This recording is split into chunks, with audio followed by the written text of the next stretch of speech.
The longest government shutdown in U.S. history could come to an end tonight when the House votes on a funding bill. You're looking live now at the House floor, where top Republicans say they are confident the bill will pass. The shutdown has led to cancellations and delays at airports across the country, like here at Newark. Overall, the FAA has cut more than 10,000 flights since Friday. And as Doug Williams reports, the shutdown has left many people with uncertainty.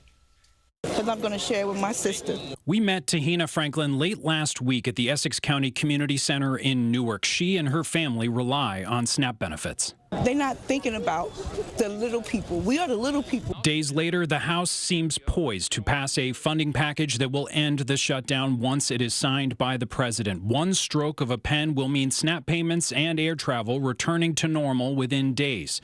But folks we spoke with at a food pantry in New Jersey on Wednesday say the challenges that the shutdown exposed don't go away. And it was heartbreaking to see mothers worried about how they were going to feed their one-year-olds. This is an opportunity to shine the light that we have a lot of hungry people in our communities, and we need to do something about it.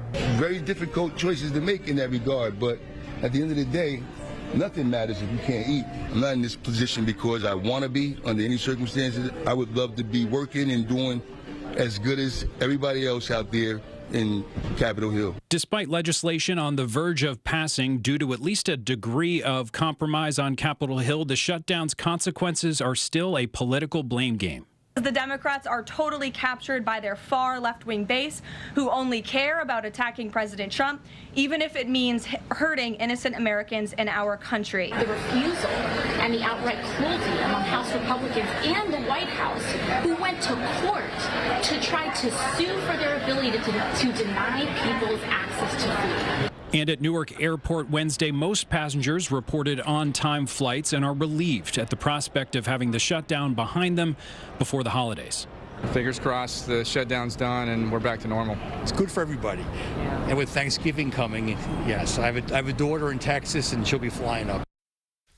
Doug joins me now. Doug, this shutdown has hit people on such a visceral level. We're talking about putting food on the table, being able to take a flight.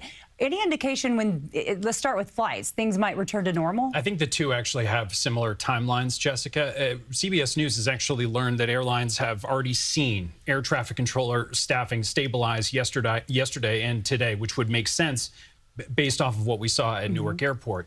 Barring any weather issues, I think you're looking at 24 to 48 hours once the president actually signs this legislation. What about the SNAP benefits? Anything there? Food assistance is trickier, but it's similar in terms of a timeline. 24 to 48 hours, but it varies state by state in terms of how exactly they get that federal money into the pockets of the folks in their state. But I was just told by an expert in the field, most states already been prepared to distribute that money.